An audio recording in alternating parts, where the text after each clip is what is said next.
I'm happy to have you both here. I've got all kinds of handwritten notes. Talk about how Pathfinder Quest is the newest supplement for the Pathfinder role-playing game, and talk about how GMs can use it in their campaigns and So whatnot. it's none of those things. You got us. This is a gotcha interview. I see. Oh, I see. Yeah, no. Oh my God, the commitment to the bit. All right, so I guess you're just going to have to explain to me what the heck Pathfinder Quest is. Well, Pathfinder Quest is a cooperative fantasy adventure board game for 1 to 4 players, and you can tell I've said that a lot. It is a game in which you and your friends all make your own characters from an ancestry and a class, and you go on thrilling adventures in a series, interconnected story that kind of forms one larger campaign. So on its surface, I realize that sounds a lot like how the role-playing game actually is, and that's by design. We wanted to make sure that folks who, play Pathfinder find the game familiar. But we also wanted to make sure that as a board game, it was easily kind of picked up and playable by people who have never heard of Pathfinder before. So it's kind of a way to introduce people to our world, our type of storytelling, and our kind of brand of adventure play. Which, all of that makes sense, and I could see sometimes you'll want an alternative to, committing to a 4-hour or multiple-year campaign of Pathfinder. But it is still a very robust game, so what was the decision to make sure that it was still more than just a one-and-done board game experience? I think that our kind of approach to it was, we looked at the other games kind of in the market and said, what do we want to make? How do we want to fit into this genre? Because there's a lot of kind of fantasy adventure board games. There's things with a lot of weight and complexity to them. And there's some games on the opposite end of the spectrum that frankly are incredibly simple, right? You just basically are figuring, you move around and you roll some dice to beat things up. And that's kind of it. So for us, we kind of wanted to say, what can we bring to this corner of the board game market that's different? And for us, that was story and kind of a richness of the tale and your ability to interact with it, right? Your choices matter. They change how the story unfolds. They change how some aspects play out. And through your choices, through your roles, through your actions, the story kind of unfolds in different ways. And that can be as small as what ancestry somebody picked influences an encounter. Or it could be something as large as we're going to make this decision and then we're going to play this adventure instead of that adventure. And that's going to change the outcome of what happens to some people in the story. And I think for us, the only way to kind of make that happen, to get that kind of richness and depth, is to include enough adventure that you can kind of get a sense of it. It's one thing to tell one story and tell it well. It's an entire another thing to tell a story over multiple parts in branching paths that kind of folds back in on itself, and by the end kind of pays off everything you've been setting up. It took us a long time to get it right, but I think folks are really going to enjoy it. I have to say, when I was watching the video of the two of you and Rue playing a sample game that was put up on Paizo, one of the things I was impressed was how you would go from gameplay to referencing the book, and it just flowed narratively. How did you do that? That felt like witchcraft. Joe? It's a known mechanic to make a choice and then go read in what we have as a challenge book that sort of hides the results of what's going to happen.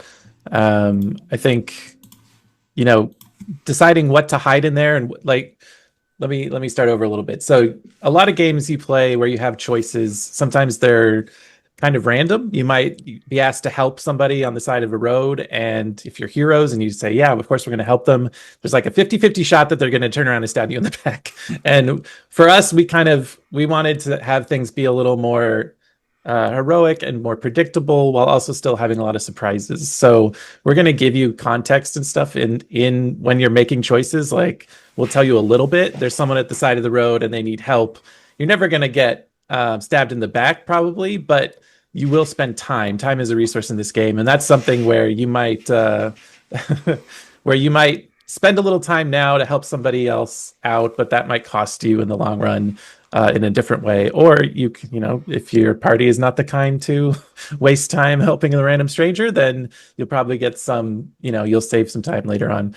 But yeah, the challenge book, sort of interplay of the adventure book, which sets up adventures and tells you what's kind of happening in context, and then the challenge book, which is the results of your choices and of your dice rolls in a lot of cases.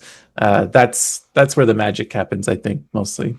Yeah, we wanted the flow of the story to feel like all of the pieces were kind of working in concert, right? You kind of flow from the adventure book, you use the challenge book when needed, you come back to the table, you flow between encounters.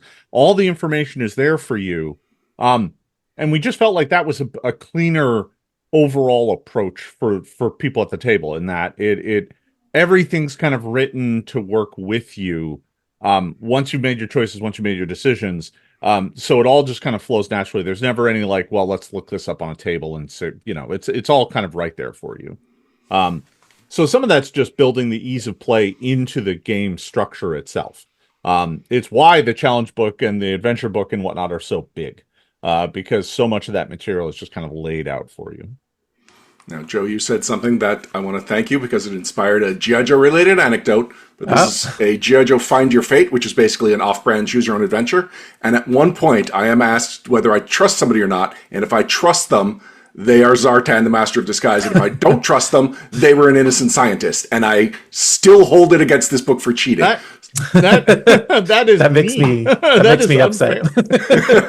So we're all on the same page. Pathfinder Quest will never do that to me. I think I wouldn't say never, but I will say this: we every time you make a choice, there have been clues and breadcrumbs along the way that you either got or you didn't get, and it's possible through your choices that you don't have all the information to make the best choice. That can happen. There are a few points in the story where it's like, oh, do you want to do this thing? You can, but had you made the right check in an earlier encounter or something, it would have been like, yeah, whatever you do, don't do this, right? And you maybe didn't get that, right? So I think for us, the main difference is just not betraying your good faith decisions, right? So if we present, hey, there is an orphan on the side of the road and you need to get to where you're going, but they're just asking for some help to get out of a bear trap they're caught in. I'm making this up. This is not in the game. We don't put orphans in bear traps, I swear. That, if you make the decision to try and help this person, they're not going to end up being a villain, right? Not that I haven't done that plenty of times in my career as an adventure writer, but we didn't do it. Yeah. The two things there, like there's not, we tried to stay away from like right and wrong choices, and just every choice has a consequence. And you will often kind of know what that is, or have a sense of like I said, time's a resource, and that's often going to be it, but it might be something else. And the other thing I've completely forgotten. So there you go. That's the two things. Going back to the sample play, one thing I did appreciate was one of those choices where it was basically, do you want to barrel forward? Do you want to take your time? Or do you want to take a lot of time and make sure it's also safe for the next person? And the good in me was like, well, I definitely want to take more time. But again, you said time is a resource. So can you explain how time puts pressure on the decisions that you have to make? Yeah, so in every adventure that makes up this campaign, you're going to be tracking time, and it's not the actual time spent at the table. It's basically you have a time tracker, this beautiful thing made by Ken Hamilton in-house. That's an hourglass that fills with sand as you kind of turn it, and basically every time you, as a group, decide to spend one time, everybody gets a turn to attempt exploration challenges and do cool stuff in the environment. And then every time you have a combat, that is one time, no matter how many rounds that combat takes. And as you go, every adventure treats it a little differently. Sort of the intro adventure, which is a tutorial, will tell you very little. But at the end, you'll find out, oh, if you spent this much time, read this entry in the challenge book. And if you spent more than that, read this other entry. And that's pretty common. And the consequence in the first adventure is very like mild. It's basically someone yelling at you or not, someone being more of a jerk about how long you took to save them. How And dare you that's not save me faster? yeah, and that's intentional, right? So that there's not like some lasting consequence if you on your first try through the game happen to take some extra time. That's fine. But in later times, you're going to learn, in later adventures, you're going to learn like, oh, at night monsters come out, so maybe we should not spend too much time. There'll literally be a thing like, if the time tracker's at this or higher, go to this encounter. It's like, I wonder what that's going to be. And other times, things are burning down and you're trying to race against the clock in that sense. So there's lots of different ways we use it, and we try to keep it interesting to the point where after a tough combat, you can always spend time to recover and heal up a little bit. But should you just press on like you saw, I think, in that sample adventure? So let's talk about character creation. How long would it take me to make a character, and how different will a custom character be from one another? It will take you under 5 minutes to make a character. It is very simple. You start by taking the stack of ancestry cards, and assuming we hit all our stretch goals, there will be a fair number of those to choose from. 18, I think. 18, yep. Nice. Yeah, 18 ancestry cards. And so there'll be, like I said, assuming we hit all of our goals, there'll be 2 copies of each ancestry, and they're a little different because they each have their own background on it, and you'll choose one of those. And then in addition to that, you'll choose a class. And the class will then come with a series of other relatively straightforward choices. So, for example, if you play a wizard, you're going to get a couple wizard class cards automatically, and then you will be handed 4 spells, and you get to choose 2 of them. And that's kind of it. You're done. You'll collect your equipment card. You'll also pick a portrait card to match your ancestry, and there's 2 portrait cards for each ancestry, one that looks more of like a fighting character and one that looks more like a spellcasting character. And you'll find your pawn for that character as well. All told, this process takes 5 minutes. But the next person who decides to play a wizard could choose a different ancestry with a different background. They could choose different spells and fundamentally have a kind of different play experience. Your ancestry does influence what your character can do in a meaningful way. It gives you some bonus to skills, and it usually gives you some other interesting perk and benefit as well that will play out throughout the campaign. There are points of the campaign where it's like, are you a barkeep? Then maybe you get this result automatically instead of having to roll. And barkeep's one of the background on one of the cards. So one character might get that benefit. But at some point in time throughout the story, your background's going to matter at least once. So that's character creation is very simple, but it is important. It's not just a choice that you make once and then congrats, you get an extra bonus number, and now we never refer to it again. Those choices matter a lot. And then the intro adventure, after that intro adventure that teaches you the rules, you can change around your character. And now that you know how to play, you can say, I'd rather do this, make this choice. But then after that, you level up after every single adventure. So which means you're going to, some of your statistics are going to change, like how many dice you roll for an attack or whatever, or your defense or your hit points. Excuse me. And then you're also going to have a choice of class cards. At pretty much every level, you're going to have a choice between at least 2 things. And again, the spellcasters might have more choices. And so your character is going to like branch out in so many different ways compared to anyone else who plays that character just based on your class alone. And when we get to the final adventure, like how much space am I taking up with all of these class cards and all the choices I made? You're going to have a good number of cards. You're also going to have your cool items that you found. I think you probably have 10-ish class cards or more, depending on your class. Again, the spells are going to be a few more. And those are going to be, some of those are once per adventure, once per combat. So it is a lot. Like jumping right into 8th level would be tough, I think, for anybody, but the most experienced sort of board gamers. But the way we introduce you to your new stuff, like one thing at a time, basically you have a whole adventure to use your new thing that you got, or a couple new things you got that level, and then by the time you're ready for the next adventure, you get another new thing. And so at that point you'll have lots of options, but you should be pretty familiar with them all, to the point that it should be that was something that we kept an eye on throughout design, was like, we want you to have access to a lot of cool stuff, but we don't want you to be sitting there like, cards spilling out of your hand, like, I don't know what to do, like there's too much. So it's a balance for sure. Playtesting for this, we particularly kept an eye on this, and especially for the higher level scenarios, we made sure to bring back playtesters that had already played some lower level scenarios, so that they had some experience with some of the cards first. And we saw that there was some challenge jumping right into a higher level, but frankly, for most of the players, because we had several playtesters come back for multiple scenarios kind of in a row, and for them, the pickup was instantaneous. They were like, yep, I know this character, I'd prefer to play them, and I'm just going to add this one card, and we're good. Because at most levels you get, one or two cards and maybe another piece of equipment or two. And frankly, some of that goes away because some of it's consumable. So, you only get to use it once. But yeah, I think at the highest level of play, you're going to have a fair number of cards, but you will have earned those cards gradually over time. So I was somewhat concerned about how much space this would take up when it was first advertised and talk of all the miniatures that were in the box. I was like, I'll need to break out the wargaming table to play this. And so when I saw how small the table you were playing on in the demo was, like, you have taken into consideration that not everybody has infinite space to play a game of this size. Jason in particular did, yeah. Yeah, part of my... Okay. I was going to shout out you, but you can talk about Joe, it. You go ahead. Okay. So Jason, I was over here with these map tiles that we're reusing in all these adventures.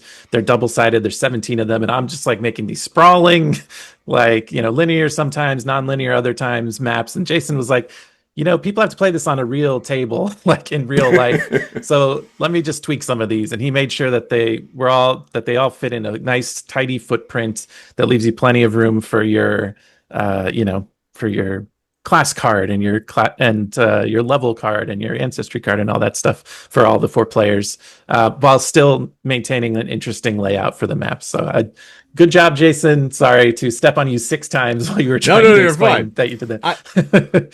I think for me, it was, one of the fun things about making board games is that there's a physicality to it that you have to kind of take into account. How big is it? How does it sit on the table? In some cases, how do you make miniatures? How do you make, custom dice? How do you make standees and pawns and all these other components? It's a lot more than what you get in, your traditional role-playing game product. So there's kind of a puzzle aspect to it of like, how do we make this thing awesome, but also make it so that it fits on like a card table? And that, like, making that happen for Quest was a bit of a trick. And it basically came down to the map once all the tiles are on the table, the play map can't be bigger than 2 foot by 2 foot. If it's bigger than that, it's too big. It just is eating up too much of the table.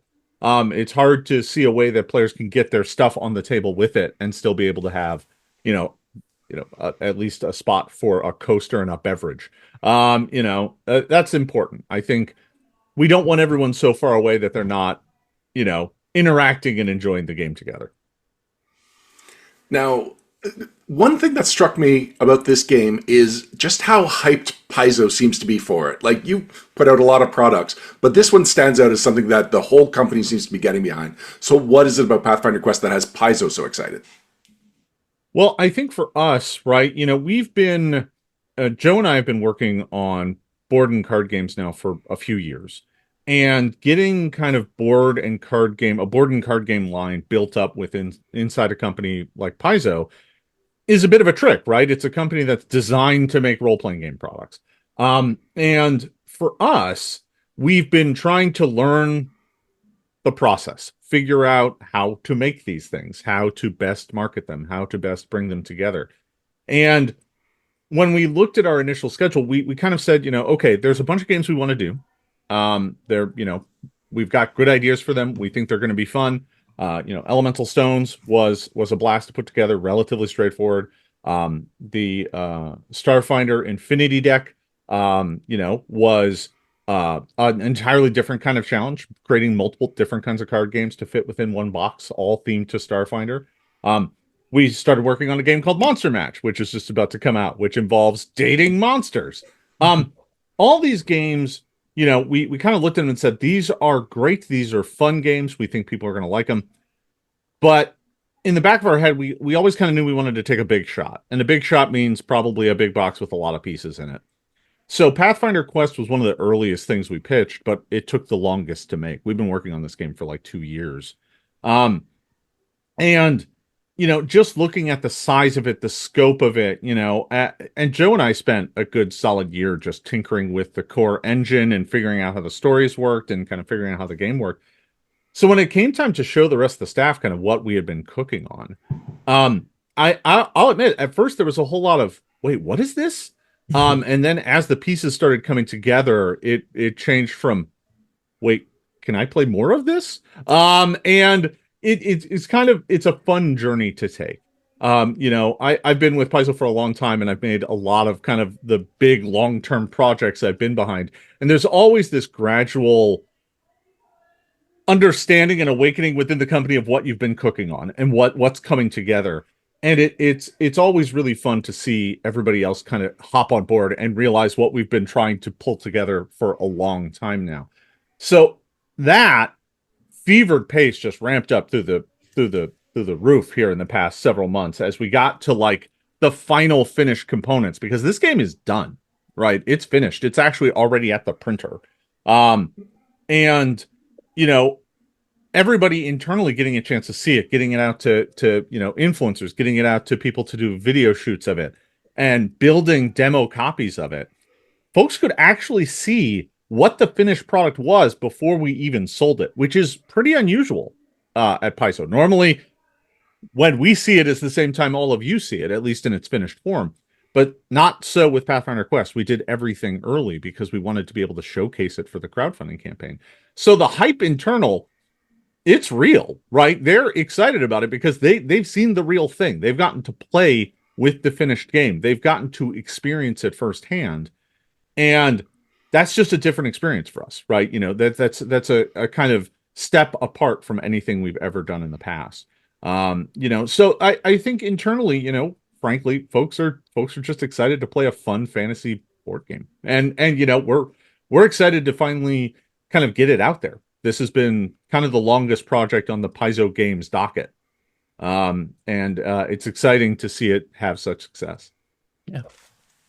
Now, you said it's finished, but surely there is more Pathfinder Quest to come. Can we get a hint at what kind of expansions and sequels we might get in the future?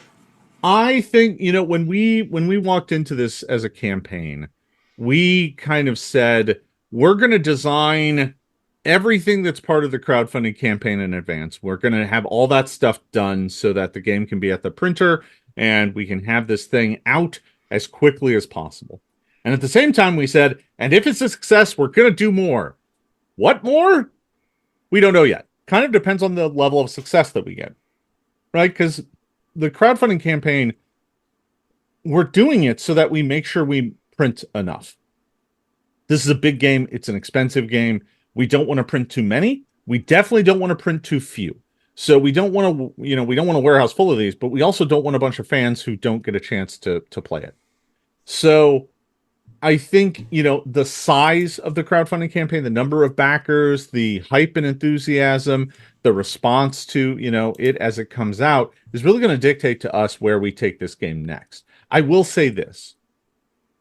The game is designed to be a kit of parts. It is a box of modular components. It's map tiles, it's monster cards, it's pawns. None of this stuff is destroyed or written on as you play. Nothing's changed. You can reset the game to its base configuration when you're done and start over if you want, or give it to somebody else to play. But that means that we can make new things using the kit of parts.